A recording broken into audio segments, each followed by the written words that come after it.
नमस्कार दोस्तों। चलिए स्टार्ट करते हैं आज की स्टॉक मार्केट की मेजर न्यूज़ अपडेट, जो कि डायरेक्टली इनडायरेक्टली कहीं ना कहीं काफ़ी ज़्यादा इंपॉर्टेंट रोल प्ले करती है इंडियन स्टॉक मार्केट इंडेक्स और इसकी लिस्टेड कंपनीज के पॉजिटिव या नेगेटिव मोमेंटम में। एज यूजल हम स्टार्ट कर रहे हैं ग्लोबल मार्केट के अपडेट के साथ। ग्लोबल मार्केट में अगर हम देखें तो यूएस मार्केट की जो कल क्लोजिंग रही है वो ऑलमोस्ट फ्लैट लेवल पे यूएस मार्केट के तीनों ही मेजर इंडेक्स क्लोज हुए हैं। डाउ जोन्स की अगर हम बात करें तो 0.09% positive, S&P 500 0.01 positive and Nasdaq 0.08 positive. Almost mixed flat level पे क्लोजिंग मिली। कोई भी मेजर मोमेंटम यूएस मार्केट में कल की डेट में देखने को हमें नहीं मिला है। रीज़न कि इकोनॉमिक लेवल पे जो डेटा पॉइंट ऑफ व्यू कल यूएस मार्केट में रिलीज़ हुए, प्लस जो मिडल ईस्ट के अंदर टेंशंस चल रही है उसकी वजह से पूरे global market plus as well as US market के ऊपर काफ़ी ज़्यादा अनसर्टिनिटीज़ बनी हुई हैं। इसकी वजह से मार्केट में कोई भी मेजर मोमेंटम देखने को नहीं मिले है। साथ ही साथ कमोडिटीज़ मार्केट में भी काफ़ी ज़्यादा वॉलेटिलिटी हमें देखने को मिल रही है कि रीज़न ईरान का इन्वॉल्वमेंट अभी इजराइल एंड गाज़ा वॉर में हो चुका है and Iran one of the major oil supplier है from the OPEC group to the world. Commodity market में भी काफ़ी ज़्यादा वॉलेटिलिटीज़ है as well as US market के अंदर जो कल की डेट में डेटा रिलीज़ किया गया था, जहाँ पे ये शो हुआ है कि मार्केट ने जो एक्सपेक्टेशंस लगाया था कि कितने नंबर ऑफ न्यू हायरिंग्स हो सकती है मार्केट में, इकोनॉमी के अंदर एम्प्लॉयमेंट का क्या लेवल है। मार्केट ने जो एक्सपेक्ट किया था उससे ज़्यादा प्राइवेट एम्प्लॉयमेंट सितंबर के मंथ्स में जनरेट हुई है। कहीं ना कहीं वो इकोनॉमी के लिए लॉन्गर टर्म में पॉजिटिव तो है, बट करंट स्टेटस के अंदर अगर हम देखें, चूँकि इंटरेस्ट रेट हायर लेवल पे बनी हुई है एंड सेंट्रल बैंक जब तक इकोनॉमी के अंदर थोड़ा सा नेगेटिविटी या इकोनॉमी के अंदर थोड़ा सा प्रेशर नहीं फील होता है, तब तक जो सेंट्रल बैंक है वो रेट कट्स और आगे उतना तेज़ी से नहीं करेगा।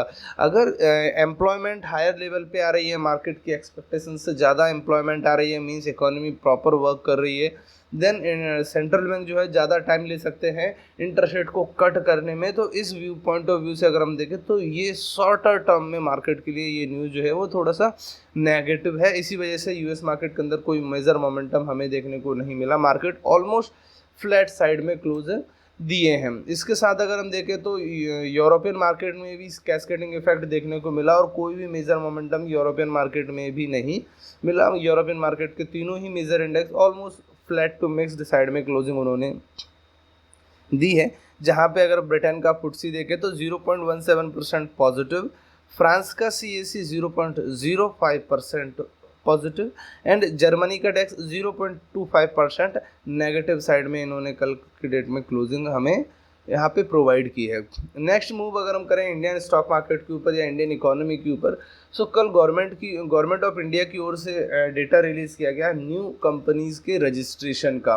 ये जो न्यू कंपनीज़ का रजिस्ट्रेशन गवर्नमेंट ऑफ इंडिया के पास में हुआ है उसमें अराउंड 21% का फॉल आया है ईयर ऑन ईयर बेसिस पे। लास्ट ईयर सितंबर के मंथ्स में के कंपैरिजन में इस ईयर सितंबर में 21% कंपनीज कम रजिस्टर हुई है।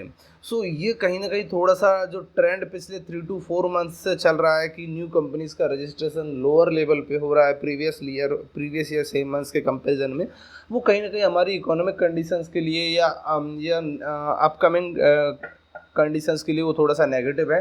क्योंकि आज अगर न्यू कंपनीज का रजिस्ट्रेशन होना कम होगा, देन अपकमिंग फॉरवर्ड मंथ्स में न्यू हायरिंग्स भी मार्केट ने जो एक्सपेक्ट किया था उस पेस पे नहीं होगी।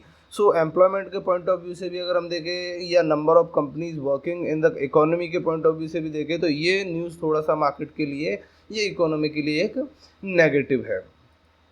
नेक्स्ट न्यूज़ अपडेट की अगर हम बात करें वो आ रही है government run company NHPC national hydro power corporation of India limited की ओर से, एंड इनके जो CMD है राजकुमार चौधरी सर, इनकी ओर से कल की डेट में एक स्टेटमेंट आया कि एनएचपीसी जो है अपकमिंग 5 ईयर्स के अंदर अपनी जो इंस्टॉल्ड कैपेसिटी है उसको अराउंड डबल करना चाहते हैं एंड इसको टोटल ये इंक्रीज़ करना चाहते हैं 15 गीगावाट तक। सो एनएचपीसी के बिजनेस पॉइंट ऑफ व्यू से देखें सो ये काफ़ी ज़्यादा पॉजिटिव है। And hydro power and solar power, NHPC का जो मेजर फोकस है वो है हम जो renewable energy projects, hydro power हुए, सोलर पावर प्रोजेक्ट्स हुए, सो ये कहीं ना कहीं लॉन्ग टर्म सस्टेनेबल होते हैं एंड काफ़ी अच्छे जो है बिजनेस पॉइंट ऑफ व्यू से एक इनको सपोर्ट कर सकते हैं। सो एनएचपीसी के लिए एक तरह से ये पॉजिटिव न्यूज़ है। नेक्स्ट न्यूज़ अपडेट की अगर हम बात करें सो वो आ रहा है आयसर मोटर्स ग्रुप की सब्सिडरी कंपनी रॉयल एनफील्ड की ओर से। रॉयल एनफील्ड ने अराउंड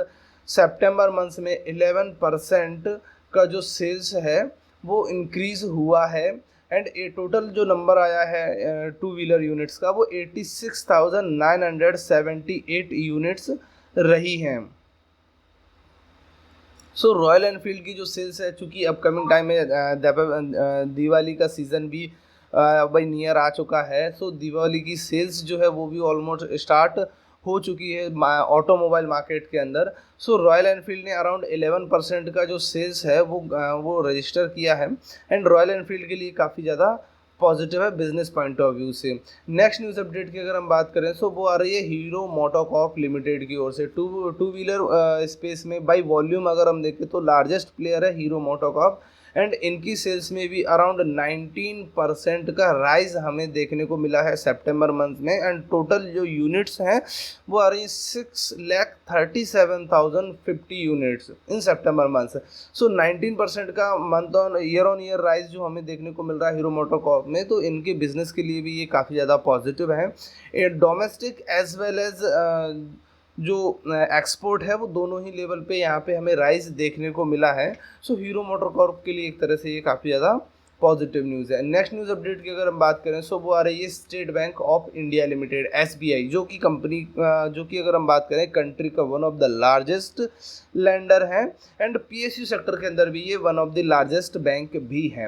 एंड बाई वॉल्यूम अगर हम बात करें number of branch, number of ATM, one of the largest bank है इन कंट्री एंड अगेन ये प्लान कर रहे हैं FY25 के अंदर 600 न्यू ब्रांचेस की ओपनिंग का। सो अगर और ये न्यू ब्रांच ओपन करते हैं देन इनके पास में जो डिपॉजिट ग्रोथ है वो भी बढ़ सकती है एंड ओवरऑल इनके बिजनेस पर्सपेक्टिव से इनके लिए काफ़ी ज़्यादा पॉजिटिव हो सकता है। सो एसबीआई के लिए एक तरह से काफ़ी ज़्यादा पॉजिटिव न्यूज़ है। नेक्स्ट न्यूज़ अपडेट की अगर हम बात करें सो वो आ रही है प्रीवियस अराउंड 5 to 10 ईयर्स के अंदर जो फाइनेंशियली काफ़ी ज़्यादा स्ट्रेस्ड ग्रुप हो चुका था, रिलायंस एडीएजी ग्रुप, रिलायंस का धीरू भाई अंबानी ग्रुप।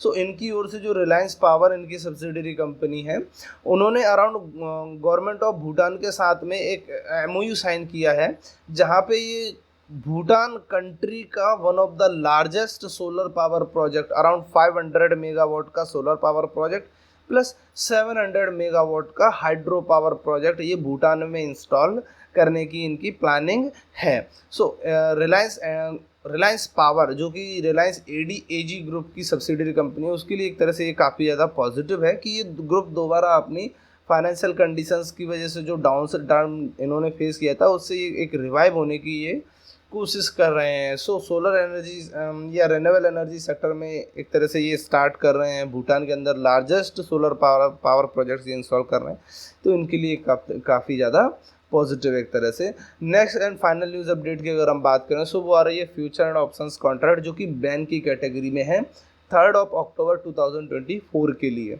इस कैटेगरी में बिरला सॉफ्ट को ऐड किया गया है एंड प्रीवियस डे में जो बैन कैटेगरी में थे उनमें से बंधन bank, Hindustan copper and RBL bank को इसमें मेंटेन किया गया है। मींस बिरला सॉफ्ट, बंधन bank, Hindustan copper and RBL bank, इनके फ्यूचर या ऑप्शंस कॉन्ट्रैक्ट में हम आज की डेट में कोई भी फ्रेश एंट्री नहीं बना सकते हैं। एंड इस कैटेगरी में से बलरामपुर चीनी मिल्स के जो फ्यूचर एंड ऑप्शंस कॉन्ट्रैक्ट है उनको एग्जिट दे दिया गया है। सो बलरामपुर चीनी मिल्स के फ्यूचर ऑप्शंस कॉन्ट्रैक्ट में हम फ्रेश एंट्री बना सकते हैं। सो फ्रेंड्स, यही थी आज की मेजर न्यूज़ अपडेट। चलिए मिलते हैं नेक्स्ट न्यूज़ सेशन के साथ, तब